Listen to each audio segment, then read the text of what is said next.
এসো শান্তির কথা বলি, এসো শান্তির পথে চলি। আসসালামু আলাইকুম ওয়া রাহমাতুল্লাহি তাআলা ওয়া বারাকাতুহু। ইন্নাল হামদালিল্লাহি ওয়াহদা ওয়াসসালাতু ওয়াসসালামু আলা মুহাম্মাদিনিল মুস্তাফা ওয়া আলা আলিহি ওয়া আসহাবিহিল মুজতাবা, আম্মা বাদ। কাছে কিংবা দূরে, বিশ্বজুড়ে যে যেখান থেকে আপনাদের জনপ্রিয় টেলিভিশন চ্যানেল আইয়ের সাপ্তাহিক আয়োজন শান্তির পথে অনুষ্ঠানটি উপভোগ করছেন, আপনাদের সকলকে জানাচ্ছি আন্তরিক প্রীতি ও শুভেচ্ছা। প্রিয় দর্শক, আশা করছি আপনারা সকলে ভালো আছেন, ভালো থাকবেন। এই কামনা শুরু করছি আমাদের আজকের লাইভ প্রোগ্রামটি। প্রিয় দর্শক, আপনারা জানেন এই মাসটি হচ্ছে পবিত্র রবিউল আউয়াল মাস। পবিত্র রবিউল আউয়াল মাসের সবচেয়ে বড় আকর্ষণ হচ্ছে এ মাসের 12ই রবিউল আউয়াল সোমবার প্রভাতে পেয়ারা নবী রসুল করিম সাল্লাল্লাহু আলাইহি ওয়াসাল্লাম পৃথিবীতে শুভাগমন করেছিলেন। পবিত্র ঈদ মিলাদুন নবী সাল্লাল্লাহু আলাইহি ওয়াসাল্লাম এটি কোরআন, সুন্নাহ, সাহাবায়ে কেরামের জীবন আচরণ এবং যুগশ্রেষ্ঠ মুজতাহিদ আলেমদের দ্বারা চর্চিত একটি আমল। এই আমলটি কোরআন, সুন্নাহ থেকে যেমন প্রমাণিত, যুগবরেণ্য ওলামায়ে কেরামের দ্বারাও এটি প্রমাণিত। আমরা আজকে বিষয় নির্ধারণ করেছি পবিত্র ঈদে মিলাদুন নবী সাল্লাল্লাহু আলাইহি ওয়াসাল্লাম। আর এই বিষয়ে আলোচনা করবার জন্য এবং আপনাদের বিভিন্ন প্রশ্নের উত্তর দেওয়ার জন্য আমাদের স্টুডিওতে দুজন বিজ্ঞ আলেম দ্বীন উপস্থিত রয়েছেন। আসুন আমরা তাদের সাথে পরিচিত হয়ে নিই। আমার ডানে রয়েছেন ঢাকা নেসারিয়া কামিল মাদ্রাসার সম্মানিত শাইখুল হাদিস আল্লামা ডক্টর হায়দার আলী আকন। আসসালামু আলাইকুম রহমতুল্লাহ। ওয়ালাইকুম আসসালাম রহমতুল্লাহ। আমার বামে রয়েছেন মদিনাতুল উলুম কামিল মাদ্রাসার সম্মানিত সাবেক অধ্যক্ষ আল্লামা আব্দুর রাজ্জাক আল আজহারি। আসসালামু আলাইকুম ওয়া রাহমাতুল্লাহি ওয়া বারাকাতুহু। ওয়ালাইকুম আসসালাম রহমতুল্লাহ। আপনারা কেমন আছেন দুজনে? আলহামদুলিল্লাহ। প্রিয় দর্শক, আমরা পবিত্র ঈদে মিলাদুন নবী সাল্লাল্লাহু আলাইহি ওয়াসাল্লাম এটি যুগ যুগ ধরে উদযাপন করে আসছি। এটি কোনো বিদআ নয়, কারণ বিদআত বলা হয় সেটা যেটি কোরআনে নেই, সুন্নায় নেই, ইজমায়ে উম্মাতের মধ্যেও নেই, এবং যেটি কিয়াস বা আন্দাজ করে সেখানে যদি মুস্তাহিদের কোনো বক্তব্য না থাকে, এটি সরাসরি হোক অথবা ইশারায় হোক, কোনো দিক থেকে যদি কোনো তথ্য পাওয়া না যায়, তখনই সেটি হবে বিদআ। এ পৃথিবীর যুগশ্রেষ্ঠ ওলামায়ে কেরাম এটিকে ঈদে মিলাদুন নবীকে উদযাপন করেছেন। বিশেষ করে ইমাম নববী রহমতুল্লাহি আলাইহির উস্তাদ ইমাম আবু শামা, যিনি 665 হিজরি একজন আলেম। আমরা যদি দেখি এই পৃথিবীর মধ্যে আরও একজন আলেম আল্লামা জালালউদ্দিন সুয়ুতি রাহিমাহুল্লাহ, 911 হিজরি একজন আলেম। তিনি হুসনুল মাকসিদ ফি আমালিল মাউলিদ এই কিতাবটি তিনি লিখে তিনি রসুল আকরাম সাল্লাল্লাহু আলাইহি ওয়াসাল্লামের ঈদে মিলাদুন নবী প্রমাণ করেছেন। ইমামে কাস্তাল্লানী রহমতুল্লাহ আলাই তিনিও কিন্তু আল মাওয়াহিবুল লাদুনিয়ার মধ্যে ঈদে মিলাদুন নবীর কথা বলেছেন। এবং আল্লামা হাফেজ ইমাম ইবনু হাজার আসকালানী রহমতুল্লাহ আলাই 852 হিজরি একজন আলেম, যিনি এত বড় মাপের পণ্ডিত, তার লেখা বিখ্যাত কিতাব আল আজইবাতিল মারদিয়া এই কিতাবের মধ্যেও কিন্তু ঈদে মিলাদুন নবী সাল্লাল্লাহু আলাইহি ওয়াসাল্লাম উদযাপন করেছেন।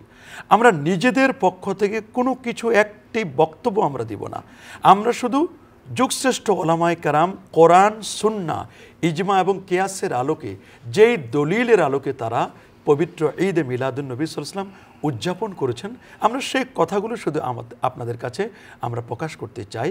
আসুন, ওলামায়ে কেরাম যে বক্তব্য দিয়েছেন কোরআন এবং সুন্নাহর আলোকে ঈদে মিলাদুন নবীর পক্ষে, আমরা প্রথমেই আলোচনা শুনব। ডক্টর হায়দার আলী, এখন আপনি জানেন যে পবিত্র কোরআনুল কারিমে তো অনেক বক্তব্য এসেছে, বিশেষ করে সূরাত ইব্রাহিমের 5 নম্বর আয়াতে আল্লাহ তাআলা বলছেন ওয়াযাক্কিরহুম বিআইয়ামিল্লাহ, আপনি তাদেরকে আল্লাহর দিবসসমূহকে স্মরণ করে দিন। তা আল্লাহর দিবস, আল্লাহর দিন তো সেগুলোই যেই দিনগুলোতে আল্লাহর পক্ষ থেকে কোনো গজব অথবা আজাব অথবা কোনো নেয়ামত নাজিল হয়। তো রসুল আকরাম সাল্লাল্লাহু আলাইহি ওয়াসাল্লাম তিনি তো আল্লাহ পাকের একটা মহান নেয়ামত, আন-নেমাতুল কুবরা, আন-নেমাতুল উজমা। তো নবী পাক সাল্লাল্লাহু আলাইহি ওয়াসাল্লাম যে দিবসটিতে পৃথিবীতে শুভাগমন করলেন, সেই দিবসটিতে আমরা তো বিভিন্নভাবে উদযাপন করতে পারি। তা আমি তো শুধু একটা কোরআনের আয়াতে কারিমাকে কোট করলাম, আরও তো অসংখ্য আয়াত রয়েছে, কুলবে ফাদলিল্লাহ লা আমরুকা ইন্নাহুম লাফিস সাকরাতিহিম ইয়ামাহুন। আপনি কোরআনের আলোকে যদি রসুল আকরাম সাল্লাল্লাহু আলাইহি ওয়াসাল্লামের বেলাদাত শরীফ, তার মিলাদুন নবী, তার জন্মবৃত্তান্ত কোরআনে কীভাবে বলা হয়েছে, প্লিজ আপনি যদি শুরু করতেন। আলহামদুলিল্লাহ, ওয়াসসালাতু ওয়াসসালামু আলা রাসূলিল্লাহ। ধন্যবাদ আমাকে এই গুরুত্বপূর্ণ বিষয়ে আলোচনা করার সুযোগ দেওয়ার জন্য। মূলত রসুল পাক সাল্লাল্লাহু আলাইহি ওয়াসাল্লাম যার বিলাদাত এই রবিউল আউয়াল মাসে হওয়ার কারণে রবিউল আউয়াল মাসটি সারা বিশ্বের সকল মুসলমানদের নিকটে অতীব প্রিয় একটি মাস। যারা নবীজির বিন্দু মাত্র ভালোবাসা তাদের হৃদয়ে ধারণ করেন, তারা নিঃসন্দেহে রবিউল আউয়াল মাস আসলে যদি জিজ্ঞাসা করা হয় যে এ মাসে কোন বিষয়টি তোমার কাছে উল্লেখযোগ্য, সে নিঃসন্দেহে কথাই বলবে যে এ মাসে নবীজির আগমন হয়েছিল। আল্লাহ। আর এটা কেনই হবে না যে এই রসুলের প্রতি ভালোবাসার জন্য যথেষ্ট গুরুত্ব দেওয়া আছে বিভিন্ন আয়াতে, যে আয়াতগুলো আপনি এইমাত্র তেলাওয়াত করলেন শুরুতে, এবং আমরা এই আয়াতটিও যদি তেলাওয়াত করি, লাকাদ মান্নাল্লাহু আলাল মুমিনিনা ইয বা'আসা ফীহিম রাসূলাম মিন, আল্লাহ তাআলা তিনি তার বান্দাদেরকে এই নবী আমাদের মাঝে প্রেরণ করার এই বিষয়টাকে আল্লাহ তাআলা একটি ইহসান বলছেন, এটি নিয়ামত, একটা নেয়ামত। আল্লাহু আকবার। আল্লাহ তাআলা এত বিশাল বিশাল সৃষ্টি করলেন, সূর্য, চন্দ্র, এই মহাকাশ, একটা বিশাল বিশাল, যেগুলো বিজ্ঞান এখন থ হয়ে দাঁড়িয়ে যায়, এই সব বিশাল বিশাল নিয়ামতগুলোকে আল্লাহ বাদ রেখে সকল সৃষ্টির সেরা নিয়ামত রাসূল করিম সাল্লাল্লাহু আলাইহি ওয়াসাল্লাম, এখন মানব জাতিকে তিনি একবার খোঁটা দিয়ে বললেন যে লাকাদ মান্নাল্লাহু আলাল মুমিনিনা ইয বা'আসা ফীহিম রাসূলাম মিন। আল্লাহ। অতএব রাসূল পাক সাল্লাল্লাহু আলাইহি সাল্লাম তিনি যে আমাদের কাছে আল্লাহ তাআলার প্রেরিত সমস্ত নেয়ামতের সেরা নেয়ামত, এই ব্যাপারে আর তো আর কোনো দলিল প্রয়োজন পড়ে না, একেবারে স্পষ্ট করে দলিল। আর কেনই বা হবে না, যেই রসুলের বেলাদাত মিলাদুন নবী মাহফিলের জন্য আমরা উৎসাহিত হই এবং করে থাকি, সেটা কেনই করব না, যেখানে আল্লাহ রাব্বুল আলামিন স্পষ্ট করে বললেন লাকাদ কানা লাকুম ফি রাসূলিল্লাহি উসওয়াতুন হাসানাহ, লাকাদ কানা লাকুম ফি রাসূলিল্লাহি উসওয়াতুন হাসানাহ। আমরা শুনবো, একটি ফোন অপেক্ষা করছে। প্রিয় দর্শক, আসসালামু আলাইকুম। ওয়ালাইকুম সালাম ওয়া রাহমাতুল্লাহি ওয়া বারাকাতুহু। হুজুর, আমি ধরমপাশা সুনামগঞ্জ থেকে ইউনুস বলছিলাম। জি বলুন ভাইয়া। হুজুর, ঈদের মিলাদুন নবী নিয়ে আলোচনা হচ্ছে, কিন্তু আমার প্রশ্ন হলো হুজুর, অধিকাংশ উলামায়ে কেরাম হুজুর পাক সাল্লাল্লাহু আলাইহি সাল্লামের জন্ম দিবস নিয়ে একটা বিতর্ক আছে, যে কোন দিন, কেউ বলে আপনার 9, 10, এই ধরনের বদলে, এই যে নিয়ে আমরা কেন মাতামাতি করি, কিন্তু আমাদের হুজুর পাক সাল্লাল্লাহু আলাইহি সাল্লাম আমাদেরকে যে দিন ছেড়ে গেছেন এইটা তো নির্দিষ্ট আছে, এই দিনটাকে কেন আমরা দুঃখ বারাকান্ত হৃদয়ে আমরা পালন করি না? হ্যাঁ। আর 2 নম্বর প্রশ্ন হলো হুজুর, সিরাতুল নবী কি, কাকে বলে, এবং সিরাতুল নবী সম্বন্ধে আলোচনা করতেন। জি ধন্যবাদ আপনাকে, আপনি দেখতে থাকুন। দেখুন, আপনি দুটো বিষয় বলেছেন। একটি হচ্ছে যে আল্লাহর হাবিব সাল্লাল্লাহু আলাইহি ওয়াসাল্লামের জন্ম তারিখ নিয়ে মতভেদ রয়েছে। হ্যাঁ, কেউ কেউ বলেছেন যে এটি 8 তারিখ, কেউ বলছেন 9 তারিখ, কেউ বলছেন 12 তারিখ। তবে প্রসিদ্ধ মত অনুযায়ী রাসূল করিম সাল্লাল্লাহু আলাইহি ওয়াসাল্লামের বেলাদাত এটি 12 রবিউল আউয়াল, এবং সোমবারের কথা সহিহ হাদিস দ্বারা এটি প্রমাণিত। এখন এই যে তারিখগুলোর মধ্যে পরিবর্তন, আল্লামা ইমাম জাহেদ আল কাউসারি তিনি একটি সমন্বয় করেছেন যে 8 বা 9 বা 12 যাই বলুক না কেন, 12 তারিখের পরে কিন্তু কেউ বলে নাই। তাই 12 তারিখটাকে স্ট্যান্ডার্ড মনে করে 12 তারিখ যদি আমরা কেউ ঈদে মিলাদুন নবী সাল্লাল্লাহু আলাইহি ওয়াসাল্লাম উদযাপন করি, তাহলে তো কোনো প্রবলেম থাকতেই পারে না, কারণ 12 তারিখের পরে কারো কোনো মত নেই। তাহলে গোটা পৃথিবীতে শুধু 12 তারিখে করতে হবে এমন কোনো কথা নয়।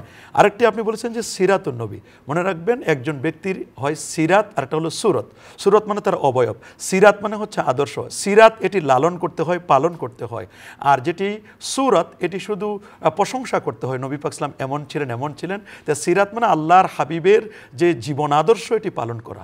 তা আমরা আপনার কাছ থেকে আরও শুনবো। আমরা এ পর্যায়ে আল্লামা আব্দুর রাজ্জাক আল আজহারি হুজুর, আপনি জানেন যে আমরা এটিকে ঈদে মিলাদুন নবী সাল্লাল্লাহু আলাইহি ওয়াসাল্লাম বলে থাকি।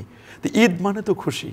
তেমনি আমরা জানি যে শরিয়তের দৃষ্টিতে ঈদ হচ্ছে দুটো, একটি হচ্ছে ঈদ উল ফিতর, একটি হচ্ছে ঈদ উল আজহা।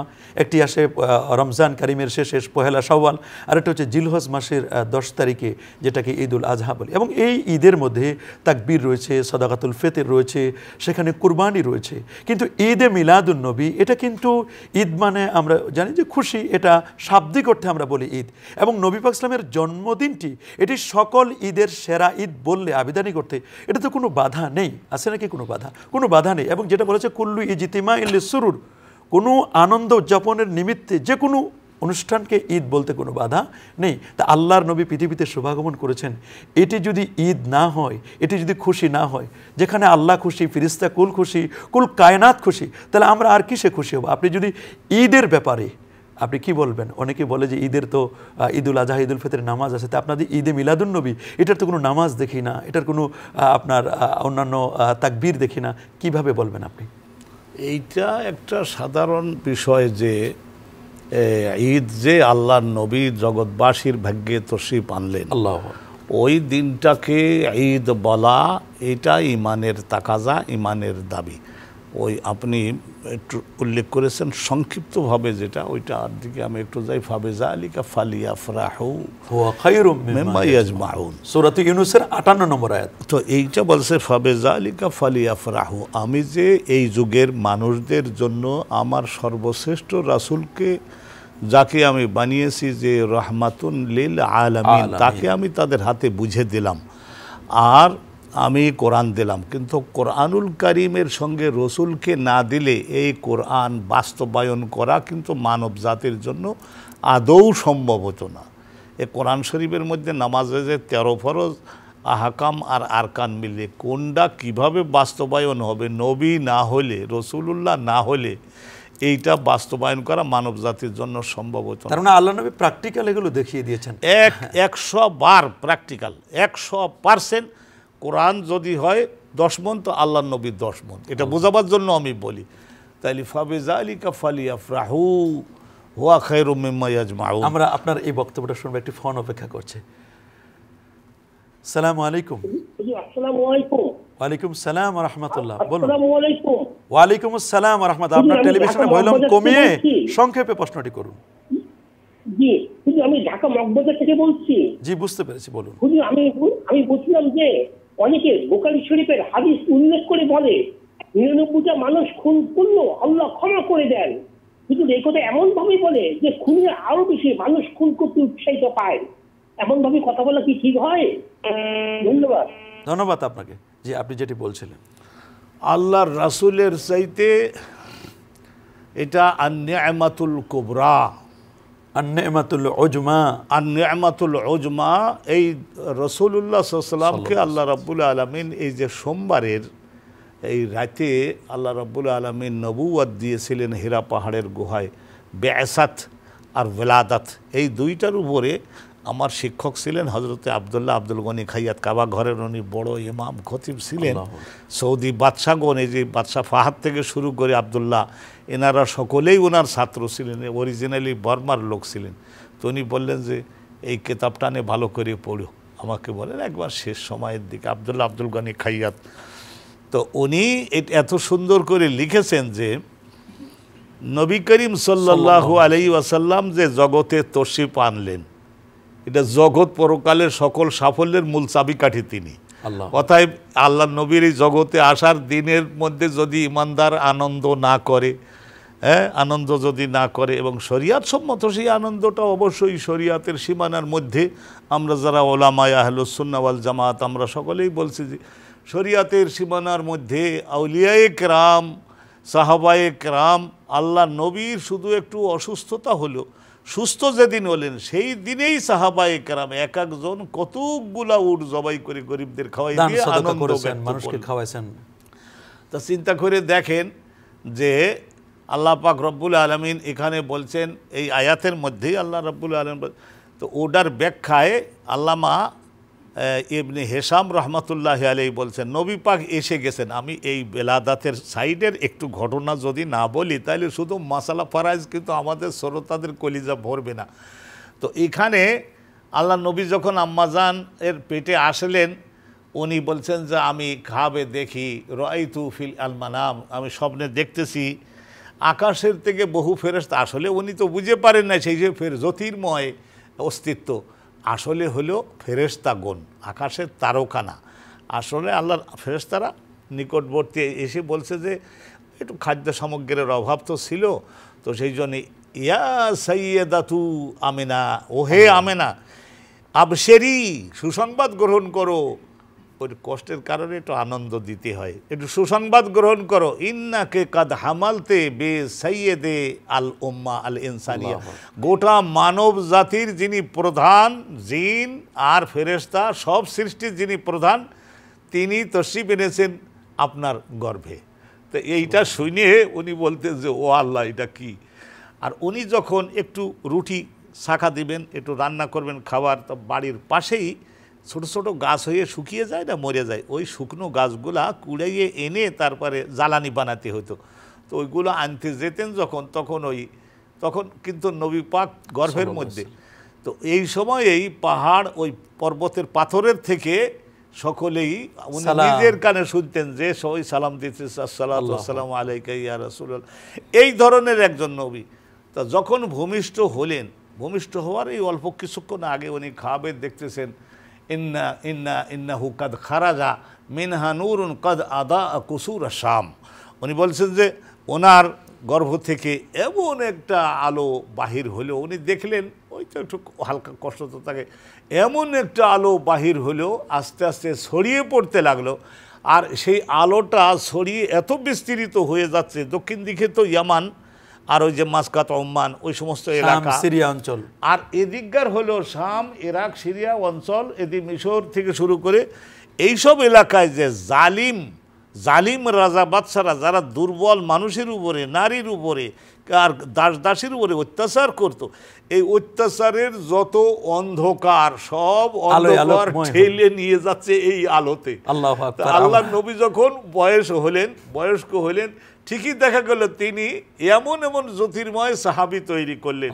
তাদের প্রভাবে ওইসব এলাকার রাজা বাদশা তারা তো তুষের মতো উড়ে তো গেলই, প্রত্যেকটা মানুষ তার জীবনের যে নিজস্ব অধিকার এবং যে মুক্ত স্বাধীনভাবে নিজের গড়ে উঠবার সেই সব কিছু রহমাতুল্লিল আলামিনের ওসিলায় কিন্তু আল্লাহ রাব্বুল আলামিন দিয়ে দিলেন। তাহলে এত জগৎকে যিনি সাফল্য মণ্ডিত করলেন সেই নবী তশরিফ আনলেন, আমরা আনন্দিত হব না? আমরা আনন্দিত হব আল্লাহর হাবিবের বেলাদাতে, আল্লাহর হাবিবের শুভাগমনে। আমরা শুনবো আপনার কাছে ডক্টর হায়দার আলী আকন, আপনি আমাদেরকে পবিত্র হাদিস মুবারাকাই তো হুজুর একটি হাদিস বলছিলেন যেটি মুসনাদে আহমদের 17,190 নম্বর হাদিস, যে মা আমেনা যখন আল্লাহর হাবিবকে জন্ম দিলেন তখন জন্মের সময় যে নূর বের হয়েছিল, আদা আতমিনহু কুসুর শাম, তখন শাম সিরিয়ার বড় বড় প্রাসাদগুলো আলোকময় হয়েছিল। এটি আমরা একটি হাদিস, সহিহ হাদিস। এটি আমরা তো জানি যে সহি বুখারীতেও তো হাদিস রয়েছে, সহি মুসলিমে হাদিস রয়েছে, জামে তিরমিজিতে হাদিস রয়েছে, আল মুজামুল কাবিল তবরানিতে হাদিস রয়েছে। তো এই হাদিসগুলো আমরা যদি একটু শুনি, কারণ অনেকেই যদিও আমরা যদি ঈদে মিলাদুন্নবী সাল্লাল্লাহু আলাইহি ওয়াসাল্লাম সম্পর্কে কোরআন হাদিসের কোনো বক্তব্য নাও দেই, এবং এটা আমাদের পক্ষ থেকে নয়, এটা সবচেয়ে বড় প্রমাণ, ঈদে মিলাদুন্নবীর সবচেয়ে বড় প্রমাণ, যেটা 900 বছর ধরে মোতাওয়ারিস ধারাবাহিকভাবে এটা পালিত হয়ে আসছে। এটা তো ইজমায়ে সুকুতি, নীরব ইজমা হয়ে গেছে, ঐক্যমত হয়ে গেছে। 900 বছর থেকে এটি চলে আসছে। পৃথিবীর এমন একজন মুস্তাহিদ আলেম, আপনি এমন 2, 4, 5 জন আলেম দেখাতে পারবেন না যারা ঈদে মিলাদুন্নবীর বিরোধিতা করেছেন, বরং লক্ষ লক্ষ আলেম ওলামা এটি পালন করে গেছেন। তা আমরা নিজের পক্ষ থেকে কোনো দলিল দিব না, যেই দলিলগুলো আল্লামা সুয়ুতি দিয়েছেন, আল্লামা হাফেজ ইমাম ইবনে হাজার আসকালানী রাহমাতুল্লাহ আলাইহি দিয়েছেন, এমন কিছু দলিল তো রয়েছে যেটি সহিহ মুসলিমের 1162 নম্বর হাদিস আবু কাতাদা আনসারী থেকে সুয়েলা রাসূলুল্লাহ সাল্লাল্লাহু আলাইহি ওয়াসাল্লাম সাওমি ইয়াউমিল ইসনাইন। কি বলবেন আপনি? জি জি জি, ভালোই বলছেন। মূলত যে কথাটি আপনি এইমাত্র বললেন যে সুয়েলা রাসূলুল্লাহ সাল্লাল্লাহু আলাইহি ওয়াসাল্লাম সাওমি ইয়াউমিল ইসনাইন, নবীজি সেখানে স্পষ্ট করে বললেন যে ফিহে ওয়ালিদতু ওয়া ফিহে উনজিলা আলাইহি, এই দিনে আমি যেহেতু জন্মগ্রহণ করেছি এবং এই দিনে আমি বিদায় নেব এবং এই দিনে আমার উপরে ওহী নাজিল হয়েছে, তাহলে নবীজির এই দিনটাকে উদযাপনের যে ধারাবাহিকতা তা তো স্পষ্টই, এবং নবী নিজেই সেলিব্রেট করেছেন, রোজার মাধ্যমে করেছেন, এবং সেটা বুখারীর মতন বিশুদ্ধ হাদিসে সেটা বর্ণিত হয়েছে, সহিহ মুসলিমের হাদিস, মুসলিম হাদিসে এসেছে। তো সে কারণে এটাকে ওই যারাই পেঁচিয়ে পুছিয়ে এভাবে বলতে চান, আসলে তো আমাদের দেশে উলামায়ে কেরামদের মূল ধারাটি দারুল উলুম দেওবন্দ থেকে যদি বলি, যে আমাদের ওস্তাদগণ কেউ না কেউ দারুল উলুম দেওবন্দের সনদ প্রাপ্ত হয়েছেন, আমাদের যত হাদিসের ওস্তাদগণ। এই দারুল উলুম দেওবন্দের মূল মুরব্বীদের মধ্যে যিনি আশরাফ আলী থানভী রহমাতুল্লাহ আলাইহির যিনি পীর, সাথে সাথে আপনার এই আনোয়ার শাহ কাশ্মীরির পীর, অন্যান্য সকলের যারা, উনি ওই সেই হাজি মুহাজির ইমদাদুল্লাহ মুহাজির মক্কি, উনি তো নিজেই বলতেন যে এই দিনে আমি এই ঈদ পালন করতে গিয়ে আমি আনন্দ বোধ করি। मैं फकीर मशरब ये है, मैं हर साल मिलाद और क्या करता हूँ, मैं क्या में बेहद लुत्फ और लज्जत पाता हूँ। এই যে বলটা বললেন, বেহাত লুৎফ আর লজ্জত পাতা, আমি এই দিনে আনন্দ পালন করতে গিয়ে আমি সবচেয়ে বেশি আনন্দ পাই। তো এটা তো এখন আপনি কি বলবেন, যে এই উলামায়ে কেরাম যদি তারা বলেন যে না আমরা আমাদের আকাবিরিনদেরকে স্বীকার করবো না, তাহলে তো আমরা তাদেরকে কি বলবো? তাহলে কিন্তু ওলামায়ে কেরাম কিন্তু এই হাদিসটাকে ঈদে মিলাদুন নবীর ব্যাপারে তালা দলিল হিসাবে এনেছেন, আমরা কিন্তু মানি নাই। আরেকটা হাদিসকে তারা দলিল হিসেবে এনেছেন, যেটা লাম্মা মাতা আবু লাহাব, কাট্টা কাফের আবু লাহাব যখন মারা গেল, সেটা একটু বলবেন যদি। যে সেই হাদিসটিও একেবারে আলোচিত একটি হাদিস, যে আবু লাহাব হযরত আব্দুল্লাহ ইবনে আব্বাস রাদিয়াল্লাহু তাআলা আনহু তার মৃত্যুর পরে যখন তাকে স্বপ্নে দেখলেন, আব্বাস রাদিয়াল্লাহু আনহু, তিনি তাকে জিজ্ঞাসা করলেন যে তুমি কেমন, কিভাবে আছো, কবরে তোমার অবস্থা কেমন? তখন তিনি বলছিলেন যে মুসিবতে আছি, তবে একটি দিন আমার খুব একটু আনন্দ থাকে, সেই দিনটি হলো সোমবারের দিন, যেদিন আমি আমার দাসী যখন আমাকে আমার ভাতিস্পুত মুহাম্মাদের আগমনের সংবাদ দিয়েছিল, আমি সেদিন খুশি হয়ে তাকে যে আঙ্গুলি দিয়ে ইশারা দিয়ে আজাদ করে দিয়েছিলাম, এই দুটো আঙ্গুলে এই দিনে আমার সকাল থেকেই একটা দুধের শ্রবণ আসে, এটা মধু, এক আঙ্গুলে দুধ পায়, আরেক আঙ্গুলে মধু পায়, এগুলো আমি পান করে একটা আনন্দ বোধ করি। আল্লাহু আকবার। তাহলে এই যে হাদিসটা, এটা কিন্তু বুখারী শরীফের হাদিস। আবু লাহাবের মতো একদম কঠোর কাফের, আবু লাহাবের মতো যার সম্পর্কে সূরা লাহাব নাজিল হয়ে থাকে, তাব্বাত ইয়াদা আবি লাহাব, তো একজন কাট্টা কাফের আবু লাহাবের মতো ব্যক্তি যিনি মুসলিম নন, সে যদি নবীর জন্মে খুশি হয়ে আনন্দে আতিশয্যে দাসী সুয়াইবাকে আজাদ করার কারণে কবরে আযাবটা যদি তার হালকা হয়, তাহলে আমরা যারা মুসলিম মুয়াহিদ একত্ববাদী আল্লাহ রসুলকে মানি, সুন্নাহকে লালন করি, আমরা যদি ঈদে মিলাদুন্নবী পালন করে কবরে যাই, আমাদের কবরে আযাবটা কি হালকা হতে পারে না? হালকা হতে পারে না। আপনি সুন্দর বলেছেন আল্লামা আব্দুর রাজ্জাক আল আজহারি হুজুর। আমরা আপনার কাছে জানবো যে সহিহ বুখারীতে তো আরেকটি হাদিস আছে, যেটি আল্লামা হাফেজ ইমাম ইবনে হাজার আসকালানী রাহমাতুল্লাহ আলাইহি 852 হিজরির একজন আলেম আল আজবিবাতুল মারদিয়া, এবং যিনি ফতুহুল বারি আলা শারহে সহিহ বুখারী লেখক, তিনি কিন্তু ওই যে আশুরার হাদিস কাদেমান নবী সাল্লাল্লাহু আল মাদিনা আল মুনাওয়ারা, এই হাদিসটাকে কেন্দ্র করে, আশুরা হাদিসকে কেন্দ্র করে, যে আশুরা হয়েছে 5000 বছর আগে, প্রতি বছর এটাকে আমরা স্মরণ করি কারণ ওই দিন আল্লাহর পক্ষ থেকে নিয়ামত আসে, উনি এই হাদিসকে কেন্দ্র করে ঈদে মিলাদুন নবীর দলিল দিয়েছেন। আমরা শুনবো, আপনার কাছ থেকে একটি ফোন অপেক্ষা করছি। জি আসসালামু আলাইকুম। ওয়ালাইকুম আসসালাম, আমি গিয়াসউদ্দিন আহমেদ বলছিলাম কাঁচকুড়া থেকে। জি গিয়াসউদ্দিন ভাই বলুন, আপনার প্রশ্নটি বলুন। জি, একটা কথা আছে যে জলতে রাহো নজদিও জলনা তোমারা কাম হ্যায়।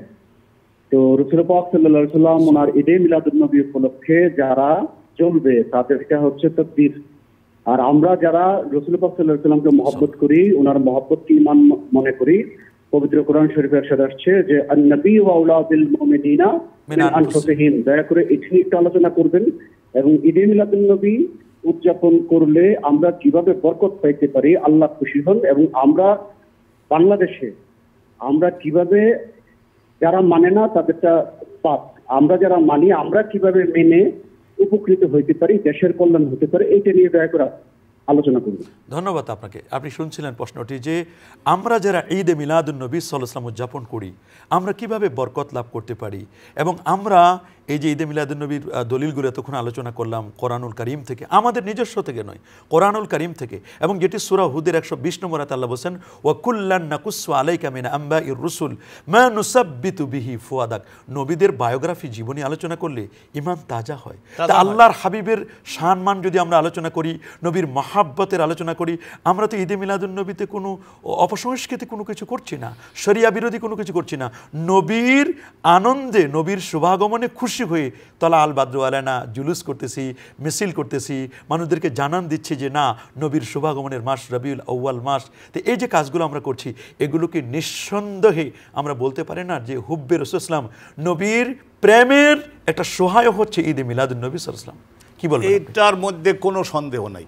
বর্তমানে জামিউল আজহার ইউনিভার্সিটি, আমি তো ওখানকার ছাত্র ছিলাম, তো ওখান থেকে ওলামায়ে কেরাম বর্তমানে তাদের লেকচার এবং সমস্ত বক্তব্যগুলো নেটে পাওয়া যাচ্ছে। ওনারা বলছেন যে ইসলাম তো ছড়িয়ে পড়ছে গোটা পৃথিবীতে, তো এই শহরের মধ্যে যে মুসলিম গণের অস্তিত্ব রয়েছে, এইটা ব্যক্ত করবার জন্য কি উপায়, ব্যক্ত করবার জন্য এই জুম্মার নামাজ আর এইভাবে মিলাদুন নবী উপলক্ষে এই বিরাট আকারে আড়ম্বরপূর্ণ অনুষ্ঠানাদি আঞ্জাম দেওয়া, এইগুলি অনেক বড় সহায়ক, এবং এইটা করা খুবই জরুরি। এটা জামিউল আজহার ইউনিভার্সিটির গত বছরে তারা সকলে, শায়েখ ওমর হাশেম, উনি তো 1 লক্ষ হাদিসের আমার নিজের শিক্ষক তো উনি, ডক্টর আলী জুমা এবং আহমদ আমর হাশেম অনেক বুড়ো হয়ে গেছে, হাফেজাহুমুল্লাহ, জাদুল হক, আলী জাদুল হক, এগুলো সমস্ত, তহা রাইয়ান, তহা বায়ুমি আমার শিক্ষক। তো আমি আমাদের সম্মানিত দর্শকগণকে বলতে চাই, আমরা যারা রসুলুল্লাহর মহাব্বতে আমরা ঈদে মিলাদুন্নবীর বিরাট বিরাট সেমিনার, সিম্পোজিয়াম, অনুষ্ঠানাদি করছি, গরিব গুরাবাদেরকে একটু নবী পাকের শাফাতের আশা করি আমরা একটু খানা খাওয়াচ্ছি। আমাদের এর সঙ্গে সঙ্গে আরও একটু যদি দায়িত্ব আমরা নিতাম যে রসুলুল্লাহর একেবারে সহি সুন্নাহ যে বিষয়গুলি, সেই বিষয়গুলির চর্চা এবং সেগুলির প্রচার ও বাস্তবায়ন দেশে যাতে প্রবলতর হতে পারে, সেই বিষয় অন্য সবাইকে পেছনে ফেলে আমরা সেই বিষয়টাতেও যদি সামনে অগ্রসর হতে পারতাম, জোটবদ্ধ হতে পারতাম, গোটা পৃথিবীর মধ্যে রসুলুল্লাহর ইসলাম কবুল করা ছাড়া মানব জাতির সামনে কিন্তু দ্বিতীয় কোনো রাস্তা কিন্তু নাই, কোনো রাস্তা নাই। এই বিষয়টাতে আমি অনুভব করি যে আমরা করছি, কিন্তু ভিন্ন ভিন্ন ভাবে করছি, ঐক্যবদ্ধ হয়ে আমাদেরকে আমরা যদি না করি তাহলে বাকিদের আমরা সামনে টেনে আনতে পারবো না, বোঝাতে সক্ষম হবো না, দেশের উন্নতি অগ্রগতিও আমরা সাধন করতে পারবো না। জি, ধন্যবাদ আপনাকে ডক্টর হায়দারুল আকরাম। দেখুন, আপনি জানেন যে ঈদে মিলাদুন্নবী সাল্লাল্লাহু আলাইহি ওয়াসাল্লামের কাছে কিন্তু অনেকেই বলছে এটার ব্যাপারে কোরআনে কি আছে, হাদিসে কি আছে, দলিল চাচ্ছে। এটার ব্যাপারে সহি দলিল চাচ্ছে। অথচ পৃথিবীর মধ্যে মানুষ তো দুই ধরনের, এক ধরনের হচ্ছে মুস্তাহিদ, যারা গবেষণা করবেন, কোরআন হাদিস থেকে মাসআলা বের করবেন, আরেকজন হচ্ছেন মুকাল্লিদ, যারা তাকলিদ করবেন, আরেকজনের বিষয়টি অনুসরণ করবেন।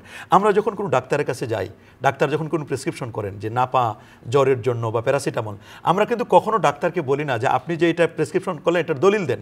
আমরা কি বলি? কখনো বলি না।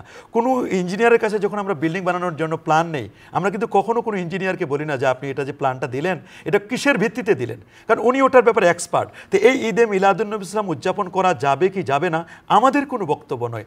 যুগ শ্রেষ্ঠ বরেণ্য মুজতাহিদ ওলামায়ে কেরাম, হাজার হাজার আলেম 900 বছর ধরে এটি পালন করে আসছে। মক্কা শরীফ, মদিনা শরীফ, ইয়ামান, মিশর সহ কুয়েত, কাতারের মালয়েশিয়া, সেখানে ইউসুফ আল কারজাবির ফতোয়া, শেখুল ইসলাম ইবনে তাইমিয়ার ফতোয়া সহ যুগশ্রেষ্ঠ ওলামায়ে কেরাম কিন্তু এটা করে আসছে। তাই আমরা শুধুমাত্র মিলাদুন্নবীর দলিল চাচ্ছি, অথচ আমরা কত কাজ তো করছি। আমরা যে সিরাতুন্নবী করছি, আমরা যে আজকে বর্তমান এই যে টেলিভিশন অনুষ্ঠান করছি, এটার যদি দলিল কেউ চাই, তারপর আমাদের দেশে যারা তাবলীগ জামাত করেন, আমরা যারা ইল্লাল্লাহ জিকির করি, খতমে বুখারী করি, আমরা তাফসিরুল কোরআন মাহফিল করি, আমরা যে এত কিছু করছি, এগুলোর জন্য কিন্তু কেউ সহি দলিল চাচ্ছে না। তো ওই বিষয়গুলো যেই দলিলে জায়েজ, একই দলিলে তো ঈদে মিলাদুন্নবী সাল্লাল্লাহু আলাইহি ওয়াসাল্লাম এটি কিন্তু জায়েজ। আমরা কখনোই এটাকে বিদআত, মানে এটা দিনের জন্য একটা মূল বিষয়, দিনের একেবারে জাত সত্তাগত দিনের বিষয় আমরা মনে করছি না। ঈদে মিলাদুন্নবীকে আমরা কখনোই এটা নির্দিষ্ট কোনো দিনের কোনো ইবাদত আমরা মনে করছি না, বরং আমরা মনে করছি দিনের মূল ইবাদত হচ্ছে হুব্বুর রাসূলুল্লাহ, নবীর প্রেম। নবীর প্রেমটাকে জাগ্রত করার জন্য ঈদে মিলাদুন্নবী। এই ঈদে মিলাদুন্নবীতে অনেকে তো অনেক সময় দেখলাম আমরা অপসংস্কৃতির মধ্যে কেউ কেক কাটে, কেউ ঢোল বাদ্য বাজায়, এমন আছে যে র্যালি করতে গিয়ে নামাজ পড়তে পারে না। তাদের ব্যাপারে আপনি কি বলবেন? নিঃসন্দেহে এই যে কথাটি আমাদের জাহারি ওস্তাদ বললেন যে আমরা এই এজাহারে সুরুর করতে গিয়ে শরীয়তের গণ্ডি যেন আমরা অতিক্রম না করি। অবশ্যই আমরা ওমা আরসালনাকা ইল্লা রাহমাতাল লিল আলামিন, নবীজিকে আল্লাহ তাআলা কাফের, মুসলমান, জড়স্থ সকলের জন্য রহমত করে পাঠিয়েছেন। সেই রহমতের আগমনটাকে আমরা উদযাপন করতে গিয়ে, সেলিব্রেট করতে গিয়ে আমরা যেন শরীয়তের গণ্ডির মধ্যে, যে কথাগুলো একটু আগেও আলোচনা হলো, আমরা সেখানে অসহায় দরিদ্র অসহায়দেরকে আমরা খাদ্য দিতে পারি, আমরা এখানে অন্যান্য উন্নয়নমূলক কাজ করতে পারি, যেমন বন্যার্তদের জন্য আমরা ত্রাণ, এবং প্রত্যেকের বাসায় বাসায় একটা আর রাহিকুল মাকতুব সহ সিরাতের কিতাব আমরা আলোচনা করতে পারি, আমরা করতে পারি, পরিবারদেরকে, আমাদের সন্তানদেরকে বইগুলো পড়ার ব্যবস্থা করতে পারি। এইগুলো এইভাবে আমরা কিন্তু ঈদে মিলাদুন্নবী সাল্লাল্লাহু উদযাপন করতে পারি। ধন্যবাদ আপনাদের দুজনকে, খুব চমকপ্রদভাবে আপনারা ঈদে মিলাদুন্নবী সাল্লাল্লাহু আলাইহি ওয়াসাল্লামের উপর দাল্লিক আলোচনা করেছেন। প্রিয় দর্শক, দেখতে দেখতে একেবারে আমরা শেষের দিকে চলে এসেছি। পবিত্র ঈদে মিলাদুন্নবী সাল্লাল্লাহু আলাইহি ওয়াসাল্লাম, এটি কোরআন, সুন্নাহ, ইজমা, কিয়াস, এটি 4টির নিরিখে এটি প্রমাণিত, এ ব্যাপারে কোনো সন্দেহ নেই। ঈদে মিলাদুন্নবীর সবচেয়ে বড় দলিল হচ্ছে 900 বছর ধরে এটি উদযাপিত হয়ে আসছে। ঈদে মিলাদুন্নবী সাল্লাল্লাহু আলাইহি ওয়াসাল্লামকে কেন্দ্র করে শায়েখ হাবিব আলী আল জিফরি রাহিমাহুল, তিনি হাফিজাহুল্লাহ, তিনি ইয়েমেনের একজন বড় মাপের একজন আলেম। তিনি বলেছেন যারা ঈদে মিলাদুন্নবী সাল্লাল্লাহু আলাইহি ওয়াসাল্লামের বিরোধিতা করে তারাও নবীর শান এবং মান গায়, আর যারা বিশ্বনবী সাল্লাল্লাহু আলাইহি ওয়াসাল্লামের বা কুল কায়নাতের নবী রসুল করিম সাল্লামের শান ও মান নিয়ে আলোচনা করে, ঈদে মিলাদুন্নবী উদযাপনের পক্ষে বলে, তারাও মূলত আল্লাহর হাবিবের শান ও মানেরই আলোচনা করে। নবীর শান মান শুধু আমরা আলোচনা করছি তা কিন্তু নয়, বরং ভিন্ন ধর্মের যারা তারাও কিন্তু বলছেন নবীর ব্যাপারে as a father, as a teacher, as a lawgiver, as a law maker, as a reform of the society, Mohammad সাল্লাম is the superman of the world. একজন মেসেঞ্জার হিসাবে, একজন বাবা হিসাবে, একজন সমাজ সংস্কারক হিসাবে, একজন আইন প্রণেতা হিসাবে তিনি হচ্ছেন সর্বশ্রেষ্ঠ। আল্লাহ সুবহানাহু ওয়া তাআলা সেই প্যারা নবী ও রসুল করিম সাল্লাল্লাহু আলাইহি ওয়াসাল্লামার যে শান মানকে উচ্চকিত করা, আমরা ঈদে মিলাদুন্নবী উদযাপন করি, এর মূল টার্গেট হচ্ছে আল্লাহর হাবিবের ইজ্জত, আল্লাহর হাবিবের তাজিম, আল্লাহর হাবিবের তাওকিরকে, সম্মানকে আমরা উচ্চকিত করব। প্রফেসর ডি লামার্টিন বলেছেন, মারিনা ট্রান্স, যেটা সেই জায়গার সেই প্রশান্ত মহাসাগরের তলায় যে বালুকণাগুলো রয়েছে, বালুকণাগুলো এক সময় আসবে, মানুষ এটাকে পরিমাপ করতে পারবে কি পরিমাণ বালুকণা রয়েছে, কিন্তু আল্লাহর হাবিবের শান ও মান এত হাই র্যাঙ্কে, এটিকে কোনো ব্যক্তি কখনো পরিমাপ করতে পারবে না। আল্লাহ তাআলা আমাদের সবাইকে কবুল করুন। আজ এ পর্যন্তই। আসসালামু আলাইকুম ওয়া রাহমাতুল্লাহি ওয়া বারাকাতুহু।